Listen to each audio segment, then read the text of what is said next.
Welcome back to When Bad Things Happen to Good People, a podcast about censorship and the arts. My name's Todd Sullivan. Joining me once again is Dave Coalmine. Hello, everybody. Today we are finishing our look at Book 1 of Mouse, My Father Bleeds History.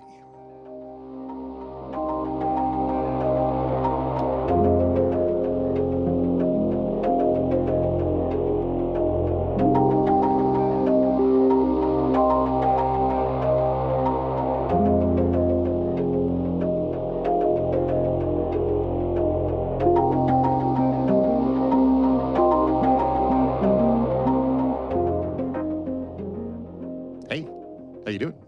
I'm doing well, Todd. How are you today? I am doing pretty well myself. Thanks for asking. Cool. It's a beautiful Saturday. Yeah, it's warming up a little bit. It's still got some wind chill out there in this region, but it's not. We were getting like wind chill down to like minus 20 just within the last week. That was not a good time for me. Fuck the cold. Yeah, I'm done with it. Yeah, I really hate the cold. I was telling my girlfriend, I'm like, we got to learn Spanish. Like, let's just get some Spanish. All the warm places speak Spanish. Let's just learn Spanish and get the fuck out of here. That's a good thought. All the warm places speak Spanish. Yeah. What a great policy that is. You think they got together? All the warm place people are like, we got to make sure we all speak the same language. Yeah, I don't know how that works. I guess probably sailing. Sailing began around the equator, probably. Oh, maybe. Yeah, nobody wants to sail where it's cold. Yeah, right. It was like, ooh, shit. That's That's even cold. true because like Cooling looking at the Assassin's Creed games, I really enjoyed Assassin's Creed 4, Black Flag, where you're sailing around So where fun. it's very warm. Did you ever finish that game? I did, yeah. Oh, goodness. But then also, undertaking. I played Assassin's Creed Rogue, which is another like pirate game, but you're up like in the icy waters, and that was like nowhere near as fun for some reason. Totally. You know? How much whaling did you do? Was that something you could do in that game? Oh, that's right. I remember that. That was nasty. You could like kill whales. That was.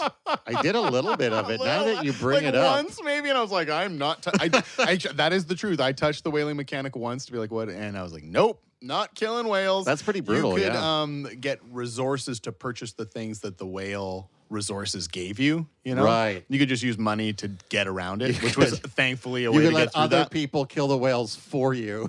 You didn't have to bloody your own hands. Isn't that the way we work? I go get a steak at the store. I don't want to look a cow in the eyes. Exactly. Shit, I don't know about that death part. Speaking of death parts, my goodness. Mouse. Huh? Mouse, yeah. So chapter 4, The Noose Tightens. And the graphic for this one is a room full of mice with nooses around their necks. Yeah, with the Star of David on one of their jackets. Yeah, Jack in the front, Star of David. I think we really got to take a moment to talk about the very, very first panel of this strip because there's a couple of callbacks to things that happened earlier in this graphic novel. I also really love this panel, right? Vladek is mad. You're late. No, I'm not late. I said I'd be there after dinner. Yeah, and Vladek's mad because he was hoping Artie would be there to help him clean out the gutters, but that would have required him to arrive before dark. But the most interesting part of this panel, I think, is Mala. It's so funny. Mala in the background. She's hanging up Artie's coat, but as she's doing that, there's two little balloons with arrows pointing to important features here. One, new trench coat. So so funny. New so trench coat. Artie so has funny. now replaced the shitty coat he got from his dad. Yeah. Then it also points out it's a wooden hanger, which is a reference from, I think, the very first chapter. Right. When he first comes by to visit, and Vladek's like, you can't put Artie's coat on a wire hanger. He never comes to visit. Give him a wooden hanger. Right. Frig. And so there's all of these details that aren't related to the story of the war, but that are related to the larger story of Artie and his relationship to his father, and also their relationship with Mala, which ends up kind of becoming a bigger deal over these next few chapters. I agree. A larger detail in the story throughout this back half. Yeah. I mean, Vladek is a difficult dude. That's what really it says here. Like, just the whole next set of panels, there's this exchange. So all throughout this, there's a whole page of panels between Art and, modern times, of course, Art and Vladek. And Yeah, Vladek is just he's critical of everything, right? Purchases a tape recorder. He's tired of writing. Yep. How much did you spend? Could have got it at this price Yeah, instead. yeah. Just that's But it's not just tough. the critical aspect. It's always about money. Truth. And again, I think we're going to see over the course of these chapters where that comes from. But yeah, after once again, Vladek heads to sort of his exercise room to do his time on his bike, and Artie asked him to go back to 1940, just after he managed to escape from the POW camp and sort of get reunited with his family. That's right. So that's where we're picking it up. Yeah. He's out of that POW camp and back with everybody. And so he says that the first things were normal. There were 12 of them living in his father-in-law's household. He and Anya, their boy Rishu, Anya's older sister, Tasha, her husband Wolf, their little girl Bibi, Anya's grandparents, Vladek's father-in-law and mother-in-law, and 2 kids, Lalek and Lonya, that were from Artie's Uncle Herman and Aunt Helen, who were at the New York World's Fair when the war started. And so thankfully weren't in the middle of it. Yeah, isn't that nice? So they missed the war. I can't imagine how, like, your parents, your of children who are on the other side of the world in what is emerging as a massive war against, your race. How terrifying would that be? I can't even imagine. Mm-hmm, for sure. Now, he does say that access to food is somewhat limited at that time. There's daily and weekly rations for things like bread, margarine, sugar, and jam. But there's also a black market there because, let's face it, there's always a black market as soon as things become scarce. But, of course, everyone's a little bit nervous to get involved with the black market because the Nazis are cracking down on even the slightest infractions. You do the slightest thing wrong, boom, you're never seen again. For sure. But also throughout those panels, Vladek kept reinforcing that everyone kind of thought they'd be okay, that they just needed to, like, chill. This was going to pass. Yeah, like, people were like, this war will be over soon. Vladek seemed to feel the pulse a little more of what was really going on out there. And throughout this tale, you see how Vladek has really great instincts until the very end when he doesn't. Yeah. But those instincts treat him well, and boy, is he a wheeler and a dealer, man. Yeah. He's always figuring out a way to make a buck. He reminds me of my brother. My brother's that way. Had a lawn mowing business at like 14 or something. Like just dude knew how to make a buck. Rather collect bottles at a music festival than watch the music, right? Like for reals, that happened. So he made a mountain of money. You can collect bottles and listen to music at the same time. Yeah, I guess so. You'd still hear it from where all the camping was being done. But he wasn't watching the acts. But, we all have our priorities. But anyway, so, like, that's Vladek right there, right? Yeah. The dude who's going to be like, Vladek would see all those bottles and be like, I'm not going to watch the music festival. I'm out here. Like, he's that guy, right? That's money in my pocket. That's money in my pocket, right? So that is Vladek's character very much so. So anyway, you get to see that several times through this back half of the story. There are so many times when he figures out a way to make money. At first, it was cloth. He's able to get some cloth without coupons and then sell it to somebody else, some fabric. Yeah, he reaches out to, because all of the Jewish business people have had their businesses taken over by Aryan management, basically. They can't run their own business. They've got no income. So Vladek goes out, reaching out to sort of some people that owed him money. And so this one guy is like, I can't pay you right now. And Vladek says, like, maybe you can give me a little bit of cloth without any coupons. As the guy hooks him up. Vladek had previously met up with another friend who mentioned that he was making uniforms for the Nazis, but also making some suits kind of on the side when there's fabric. So he brought fabric to that guy, gets a little bit of money from that. And so, yeah, he's using his contacts to make money.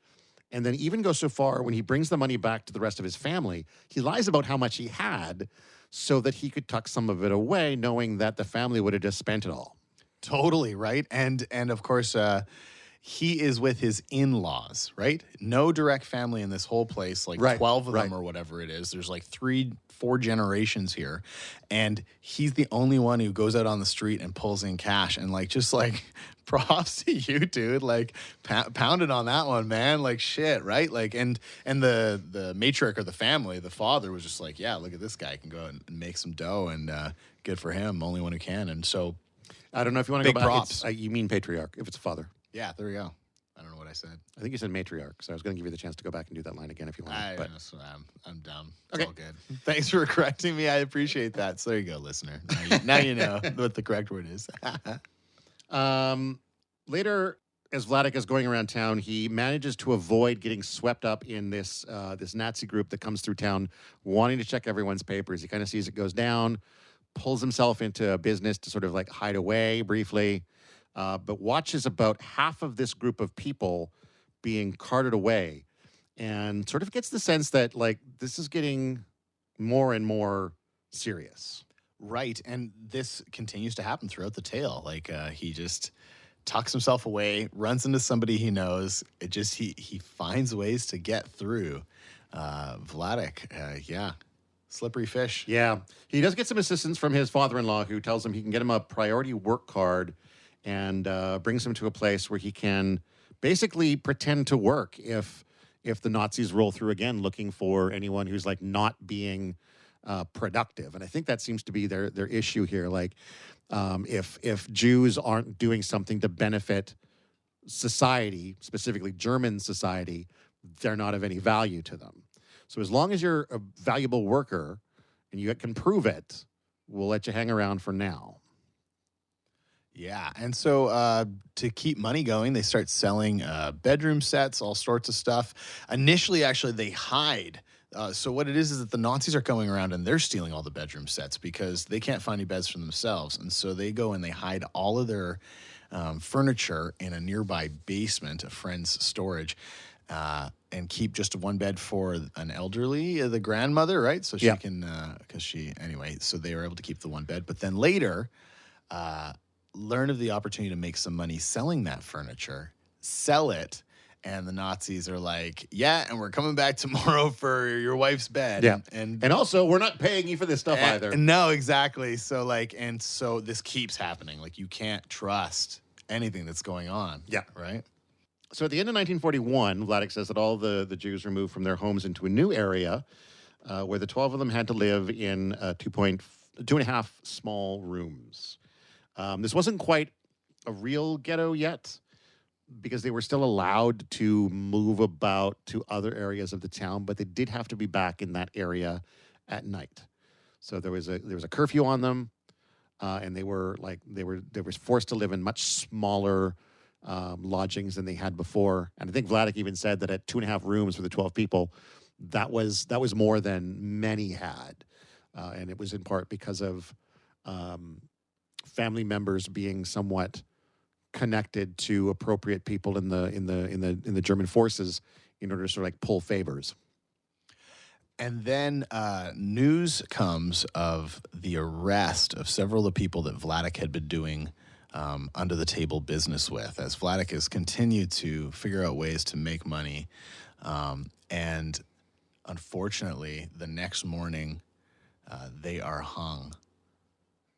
Not just hung in the street and left there for a week. Yeah, hung in the street, a bunch of these people that were all helping, and left for an entire week. Yeah, that's definitely, I mean, that's intended to send a message. That's like, this is, you can't do this, or this is what becomes of you.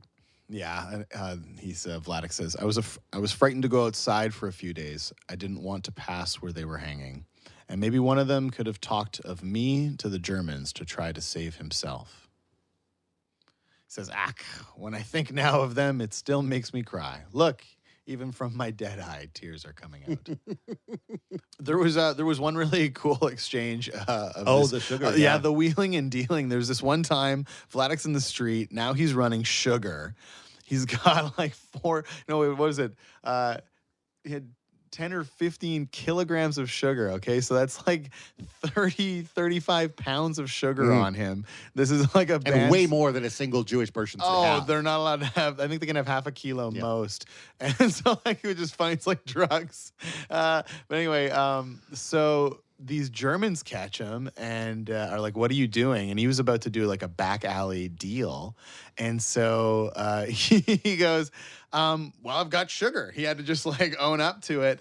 And then just like be like, yeah, and I'm going to go deliver to this place. So he goes to the actual place. But see, it wasn't just that he was delivering it. It was like, I'm bringing it to my shop, Right. He's saying that, like, I have this business. That's why I'm allowed to have this sugar. And then I went to the back door where I had to deliver. And open up. I've got our sugar.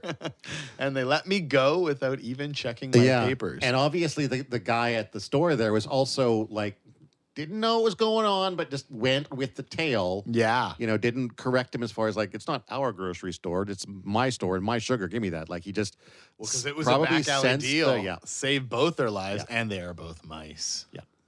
So old people start getting taken, and they have grandparents. Yeah, they start moving out all the Jews that are over 70 years old to what supposedly looks like a nice little convalescent home.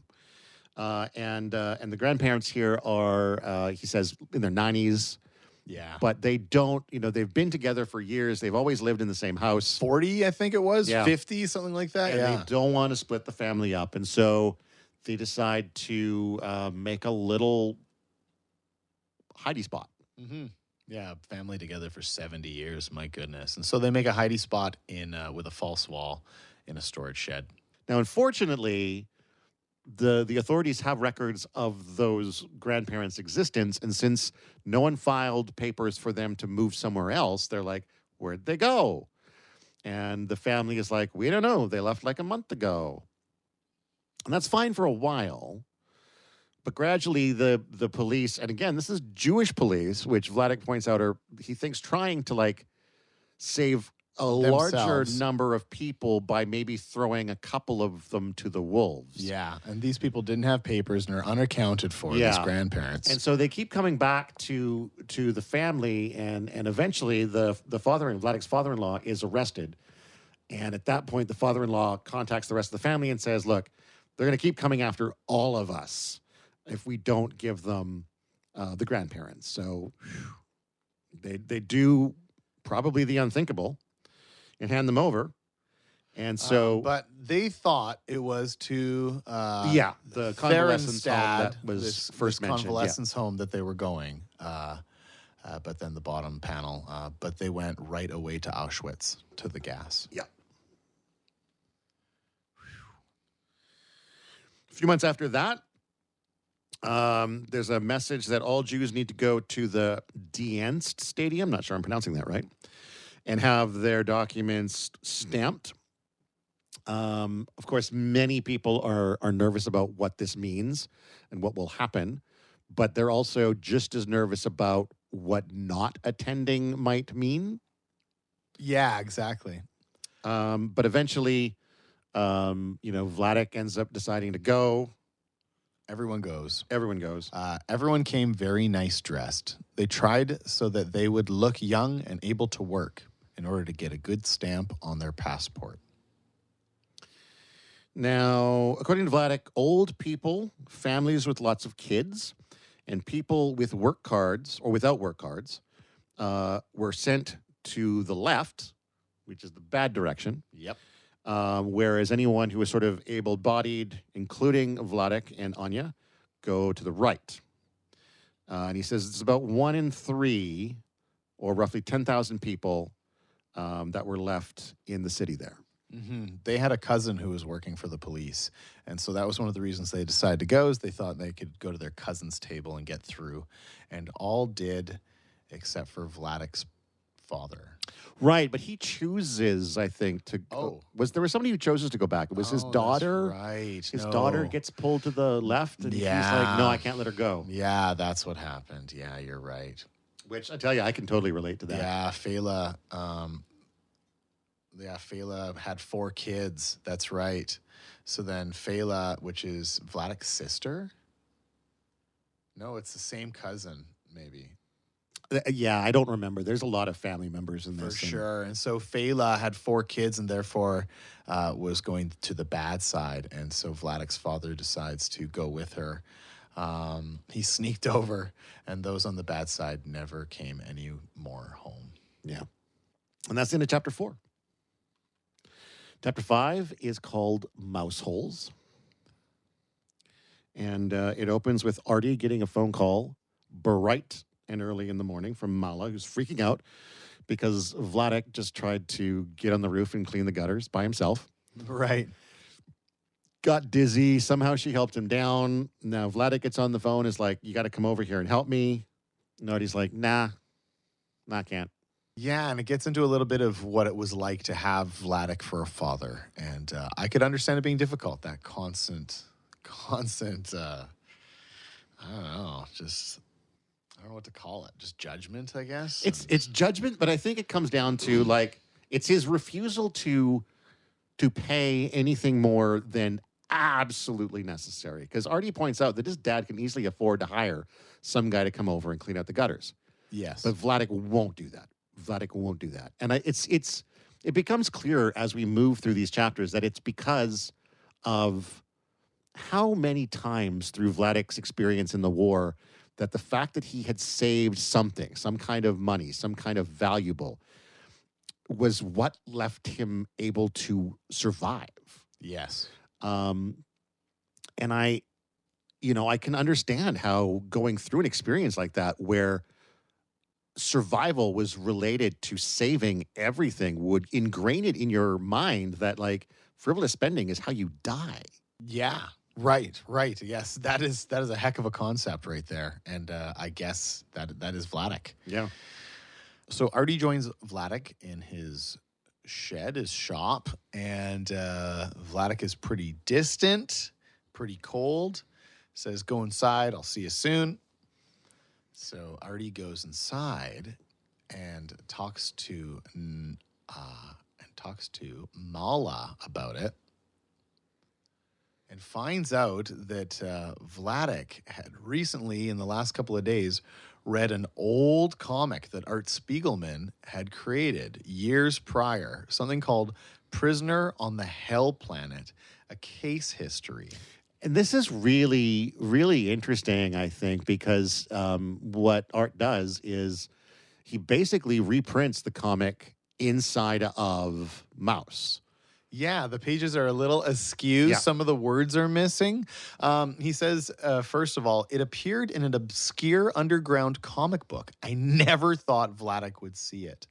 And it got sent to Mala from a nephew or something like that. And so, and then she hid it away. And of course, Vladek found it.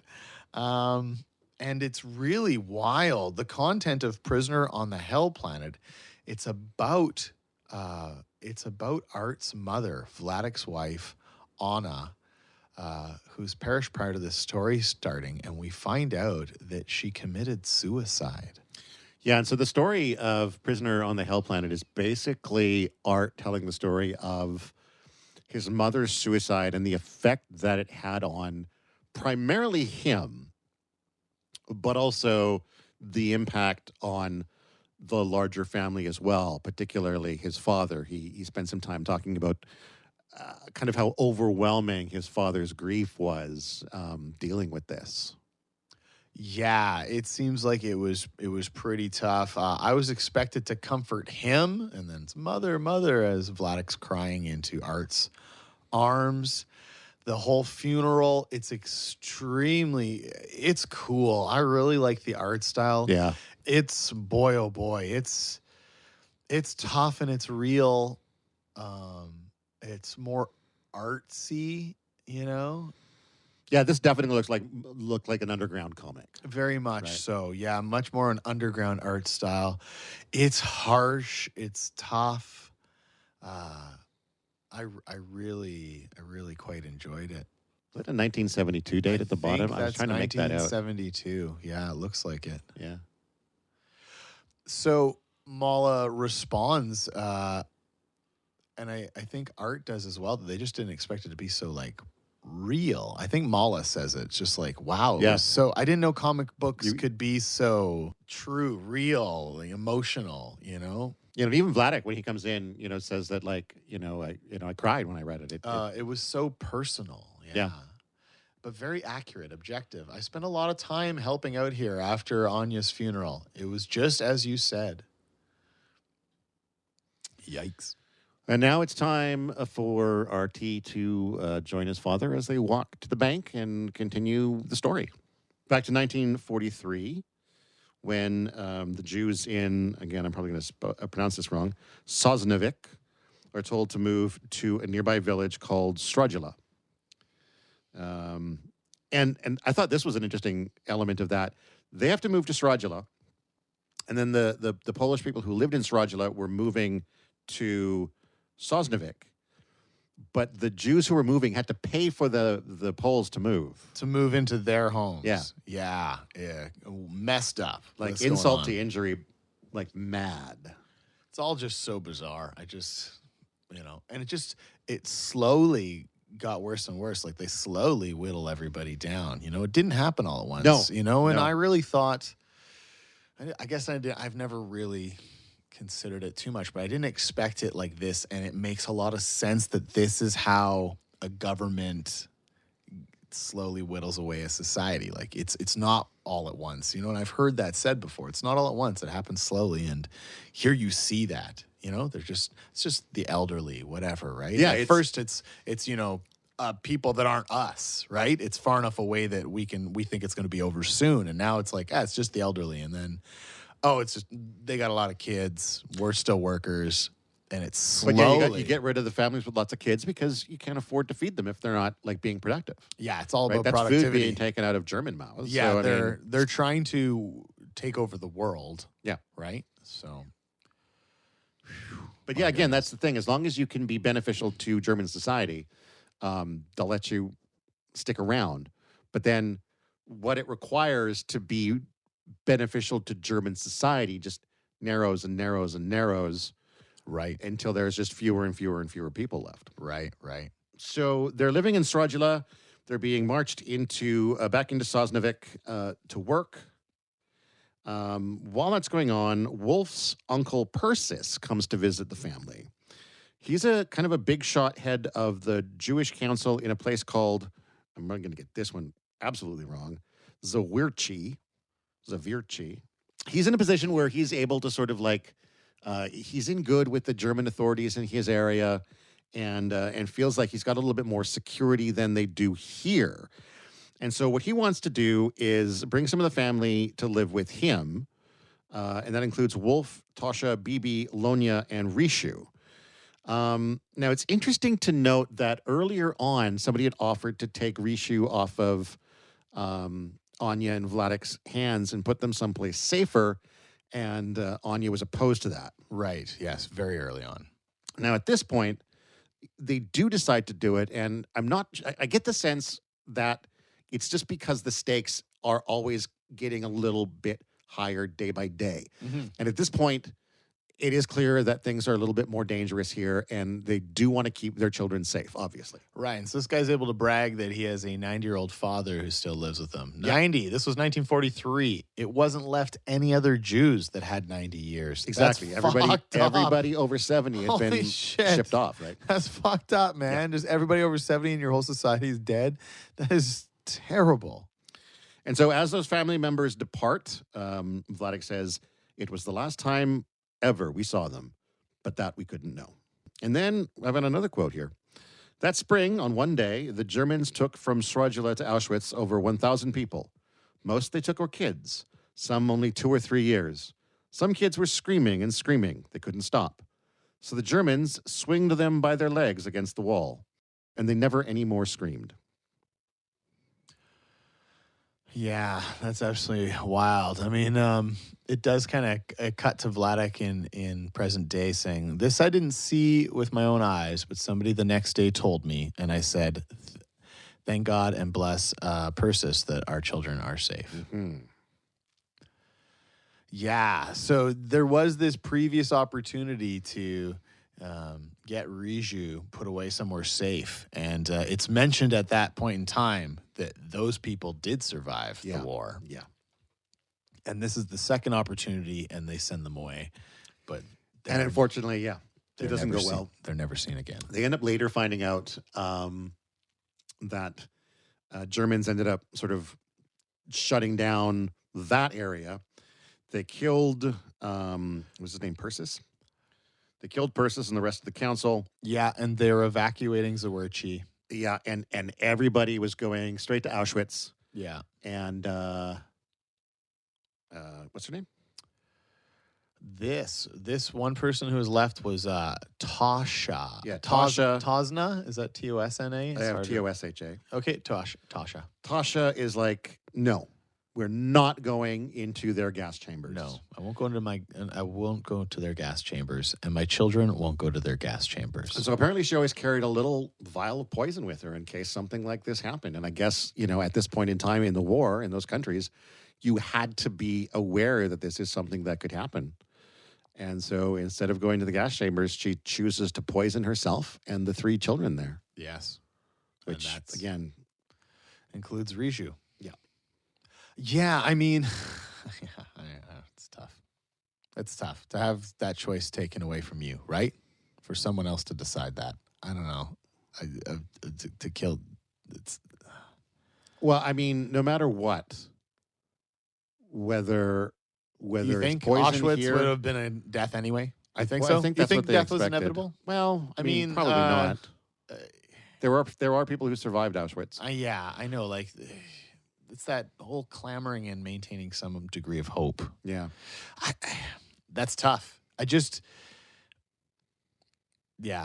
tough. She made that choice for her own children as well. So it was, I guess she thought of, Riju as she did her own kids. Well, and I mean, Riju, I don't know how old he was at that point. I mean, just based on the illustration, probably no older than 6 or 7. Yeah. I don't think it's at all. I think it would be, this is a weird comparison, but far more irresponsible to kill yourself and the other children and leave this 7-year-old boy to fend for himself on his own. Oh, well, of course. It's weird to come up with this kind of idea that it's a more responsible thing to kill a child in a context like that. But it is. It's wild, right? Yeah. But I mean, I can't answer that debate. Nope. But it asks those kind of questions, which is wild. I think good art makes you think this is good art. Yeah. And so, as things are cracking down in Strogila, they make themselves a bunker in their cellar behind their coal storage. They're hiding out in there. And so even when the Germans are bringing their dogs through looking for people, sniffing people, the dogs can tell they're there, but they can't find them. What I think is really cool, so the Art and Vladek are walking down the street towards the bank, and Vladek's like, here, I'll show you what I built. And he just grabs the paper and the pencil that Art was using to take notes and draws a picture of it. And the big deal is that they bolted this coal bin to the floor, and it's a big coal bin, and it's full of coal, but then there's a false floor in it, and they're living below with another wall, and the dogs are running around. They know there's someone here, and they can't figure out how to get in. They open it up. It's just full of coal. Yeah. They can't lift it up. There's a removable wood panel that allows entry on the front of that coal bin, but somehow they couldn't see that. It's obviously It was well built. hidden, yeah. Well built. Built by Vladek. Mm-hmm. Then we move ahead to June, where Vladek explains they were moved to a different house where they made yet another bunker to hide in. Because it seems like even as the Jews were being allowed to survive here limitedly, Germans could just come in at any time and be like, you're gone. Yeah, right? There's no safety in it. Yeah. So unless you're like out doing any of your official work, you're best hidden and non-existent. And then he says by the end of July, the Nazis were attempting to liquidate the entire ghetto, and 10,000 Jews were removed in 1 week, which again is just a staggering number. And it's tiny compared to the number of Jews that were totally, the total number that were killed over the course of the war. At some point, they gathered 300,000 that we haven't talked about yet. Yeah. So and yet 10,000 is so many. Yeah. It's absolutely wild. I mean, how big's Kamloops? We're like 75,000 people, 80,000 people, something like that.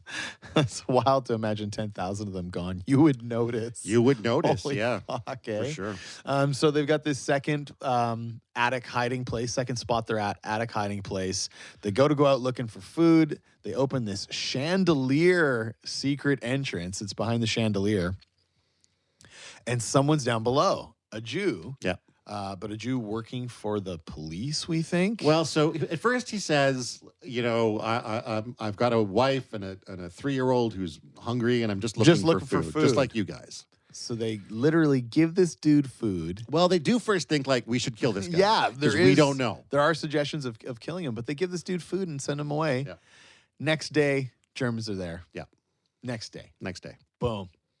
But, I mean, spoiler alert, this guy, much later on in the story, let's jump ahead Yes, spoiler alert, this guy, much later on, Vladek, buries this guy. Exactly. What a weird turn of events that Vladek ends up. Yeah, the on guy a work crew. Guy ends up shot.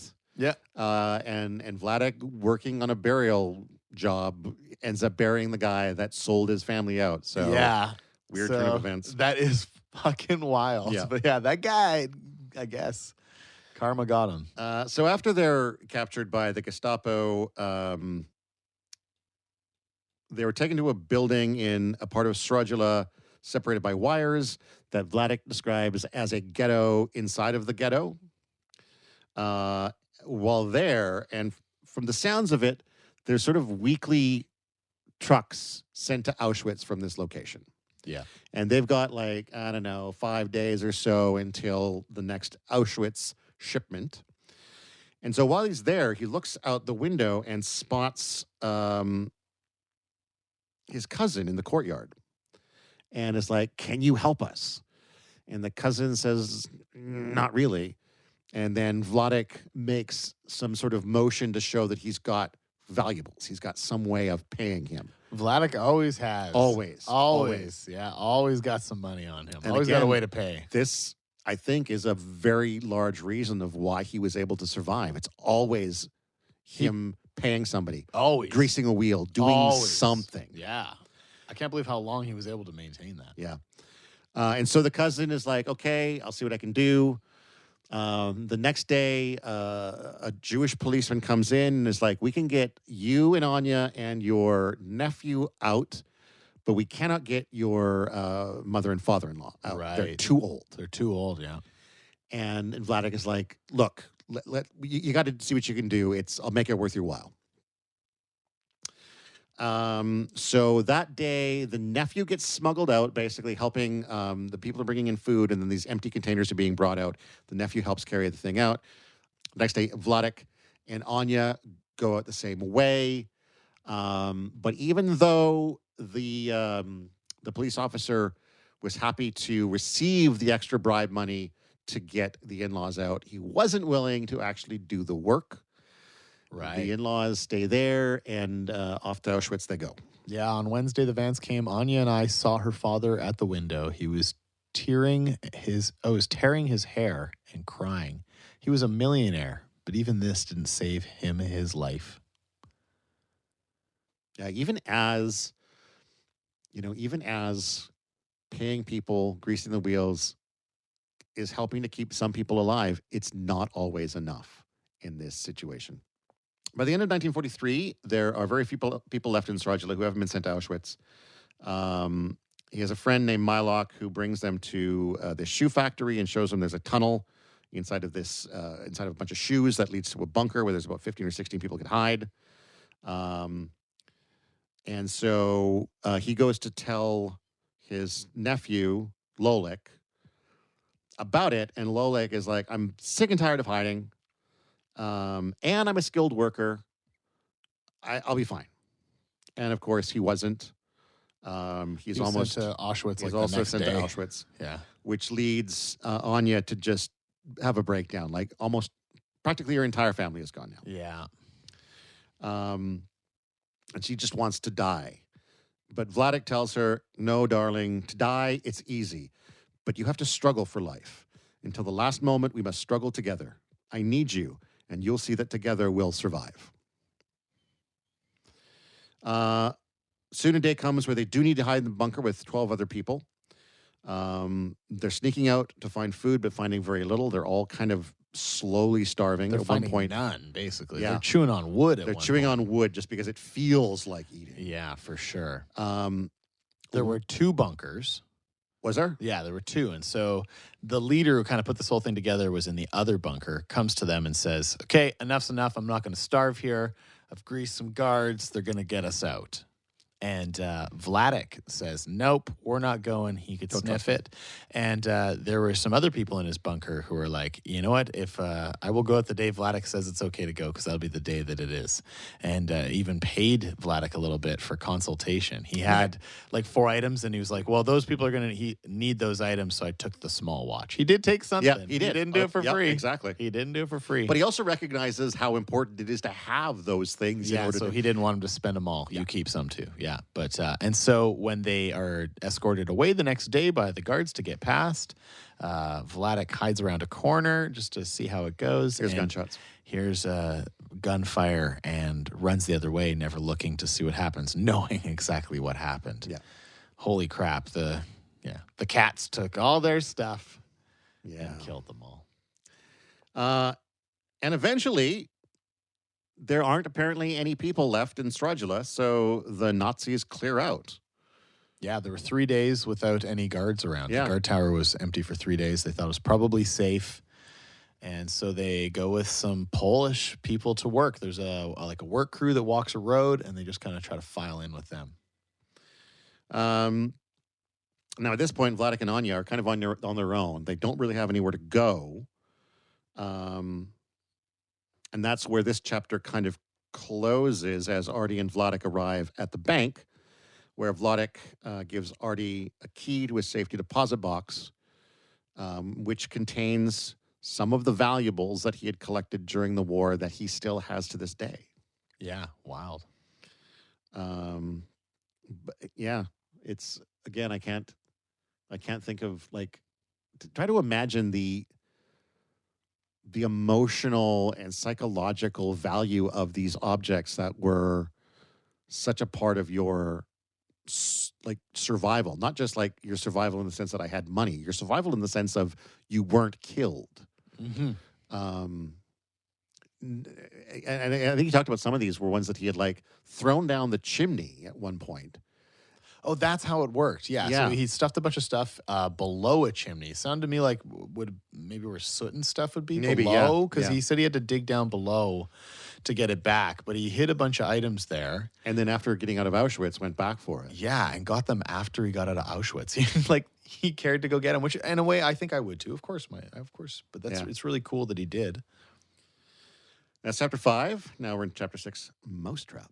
And the graphic for the Mousetrap chapter is Art Spiegelman's parents, Vladek and Anna, standing on a mousetrap, and the mousetrap is about to snap shut on them. Yeah, it's halfway up and down. Yeah, it's let go. It's let go. Yeah, it's definitely on the way down. Yeah.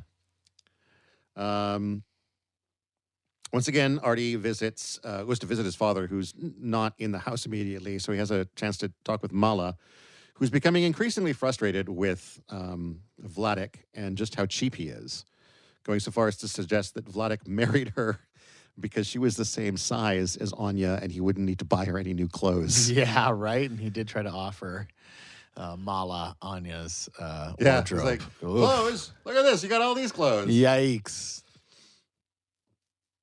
And then Artie admits that he's becoming worried about the way that he is presenting his father in the graphic novel, saying that in some ways he's just like the racist caricature of the miserly old Jew. Yeah, right. He's like, I'm just trying to be accurate, but not doing us any favors here. But again, at this point, it makes me wonder, like, whether or not that that cliche comes from a place of honesty, where these people literally had to save as much as they could in order to survive, and then that just becomes the way that they live their lives. Of course, right? That generation comes out of World War II. I wouldn't expect them to act any other way, right? So, yeah. So Vladek brings along some of the first few pages of the comic that he's done, shows them off. His father seems to approve and says that maybe one day he'll be famous like, what's his name? Yeah, you know that one cartoonist, the big shot guy. And Artie's like, what cartoonist could you know? Walt Disney? And he's like, yeah, Walt Disney. And it's like, oh, of course. Going back to 1944 now in the story, Vladek and Anya are heading towards Sosniak just because it's a place to go. It's something they're familiar with. They pass by a house where Rishu's governess lived, hoping they might be able to ask for help, but they just get the door slammed in their face. Then they try Anya's father's old house, hoping that the janitor there might be able to help them. He agrees to help them, but it's clear that like things are getting more difficult for Jewish people, because as they're moving in towards the back of the house where the janitor is, there's this old woman looking out the window who recognizes Anya and screams like, "There's a Jewess in the courtyard! Police!" Right. And so the janitor says, like, you can stay here, but you're going to have to find a better place. You can't stay here for long.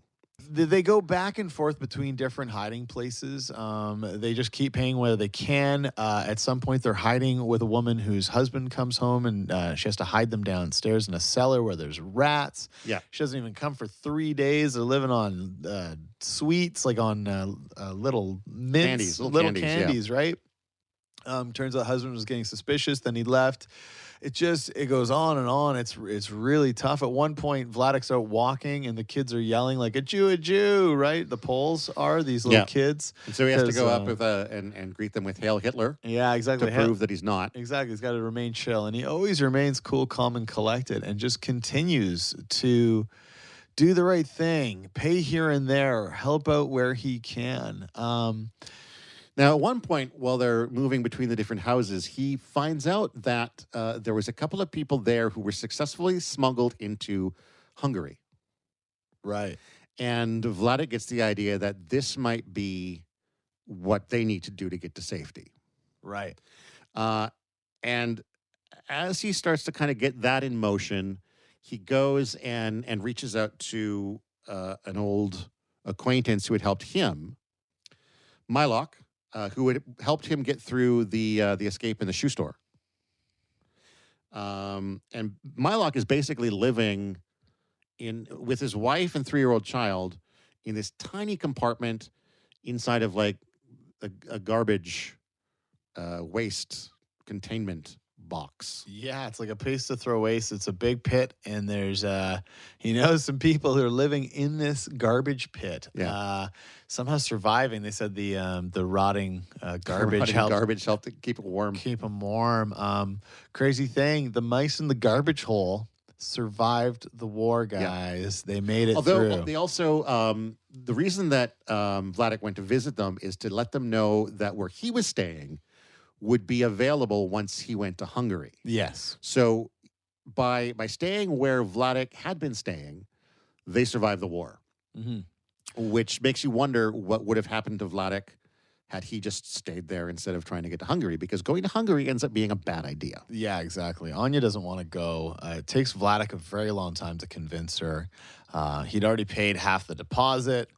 They go, they get on the train. Just before they're getting on the train, one of the people who's organizing this walks away, makes a phone call. They're like, don't worry about it. It's okay. We're just phoning ahead to let them know where you're going to get to. Turns out that phone call, of course, was to German authorities. Yeah. And then about raid the train. An hour or so into the train ride, the rest of the smugglers disappear. Yeah. They stop. All of a sudden, the Gestapo comes aboard and finds Vladek and Anya. Yeah. And so, Vladek had really great instincts this entire time, but one of the reasons that he thought it would be okay to go to Hungary is that they sent one person at first who eventually sent back a letter signed by him. Yeah. But, that was probably coerced. Either coerced or falsified. Falsified. Yeah. Because it turns out, I think he found out later that guy ended up going to Auschwitz. Yeah. And then, that's right. And so for a while, they're kind of kept in a bit of a jail. But eventually, they're put on a truck and they're driven to Auschwitz.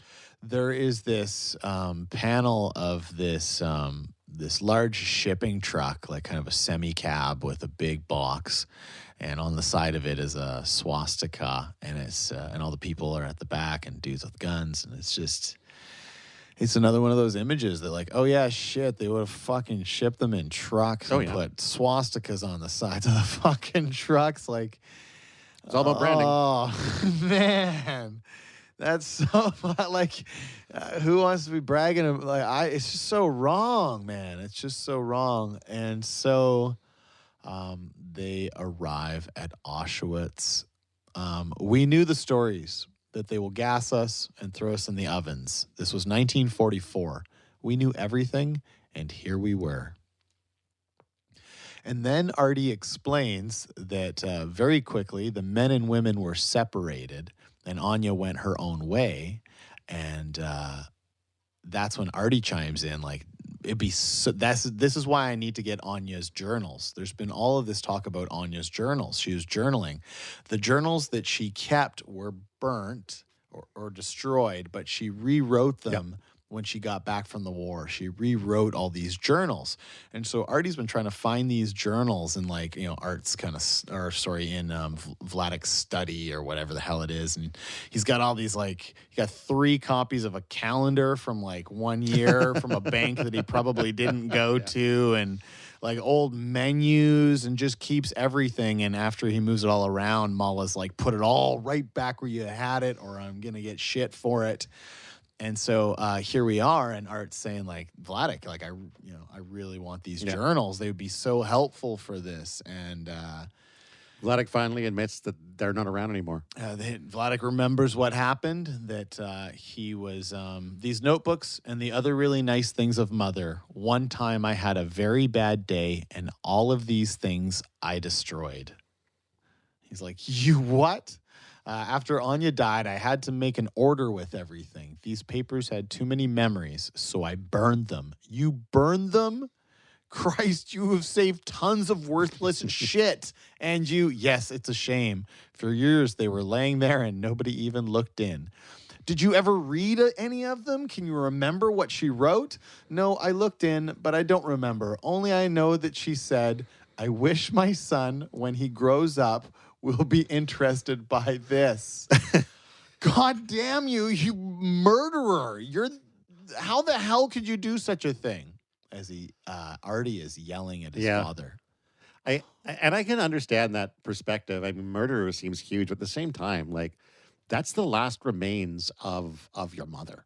Yeah. That we're talking about, that he just burnt up. And in a way, you know, killed whatever remnants were there.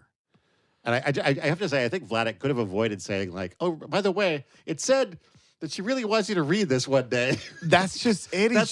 He's so cut to the bone and real. Like, he's not making that up to be an asshole. He read that if it's there. Yeah. And it makes sense, but like, that would have been right at the beginning. That would have been like a forward probably. And like, this is Vladek. Yeah. What a fucking dick. Like, you know, as I said early on, Vladek is a difficult dude. Yeah. My God. Now, here's what's buck wild is that's the end of this volume right there. That's where we end it. Yeah, we make it to Auschwitz, and then it's over. And I was really shocked by that. All this talk Auschwitz, we don't even get there. We figure the nudity and some of the language. I mean, I guess there was some language here. I don't know. Did I just not even? There's hell. The hell could you do such a thing? There's the goddamn. There's the goddamn. Goddamn. I know goddamn was one of the ones that they referenced. Yeah, when goddamn they pulled it from you, Tennessee. you murdered. Well, there you go. So there was 3 of them right there in that phrasing. But I mean, that's what was said in that moment. And like, you know, this is Art Spiegelman's art, right? Look at the previous graphic novel that's inside this one. Well, and also, it's like, personal. how do you like, can you properly convey even a tiny amount of the anger you feel about having your mother's memory deleted by saying, gosh darn it? Yeah, well, and that's just it. Like, context is so important, I think, when we're judging art and things of this nature. And I think that this is used in the correct context. I mean, does it belong in a grade 8 school? Now, there was no nudity, huh? So the nudity that was spoken of in the next volume. That's we read 2 volumes now without getting to the well, I guess a little bit of the band shit, but not much, huh? Yeah, so that brings us to the end of this part of the book. That brings us to the end of what we came here to cover. Thank you, Dave, for going on this adventure with me. Yeah, it's been interesting, man. I'm glad for this perspective on the Holocaust and the perseverance and necessary actions of a person to survive it. Yeah, how tough. And obviously, like, we live in this big country of Canada, and so it's kind of weird, right? Like, can you just hunker down in the bush? And like, so these small European countries, they didn't have that kind of space, right? I don't think that was an option. You know, like a quote unquote forest wasn't big enough to like to conceal yourself in and like, you know, have a heat source. No, I mean, or in anything. Canada, we have forests that are bigger than some European countries, right? Yeah, exactly. Right. So it's just, it's different. Yeah. I'm glad for the experience. Props to Art Spiegelman. Does it belong in a grade 8 classroom curriculum? That's what this was banned from, correct? Yeah. And I guess in this, it's hard to judge without the second half, eh? So I only have half the story at this point still. Yeah.